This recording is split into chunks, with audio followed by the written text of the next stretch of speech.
We are back with another COVID-free how-to vid. This time we're tackling the GK Tech R33 Skyline Series 2 radiator cooling panel in the slimmest, biggest, blackest box we make.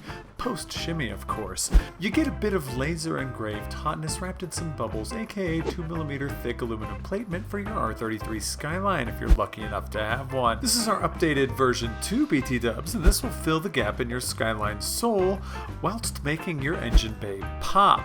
Those holes are ugly and 100% not diverting air to your radiator whilst you're performing sick maneuvers. Let's divert air to cool that RB, shall we? Bring in your boy OctoZac and zap off the two radiator support bolts you can see here. Slap down that hot boy panel, but not too hard as to scratch, dent, or ding it, and put the two factory bolts back in. Now's the time to grab your favorite wrench and tighten those things down, again being careful not to mark that beautifully stealthy finish. Octo torqued the bolts back into spec as shown here. That's how good a job you just did. I'm serious, you're done. The extra cooling is only eclipsed by how amazing that once ugly AF area now looks. Speaking of ugly, we cry ugly when you don't subscribe, so please show us some loves. If you can't install this, and like some of the other vids we put out, please take up something safer as a hobby, like drinking milk.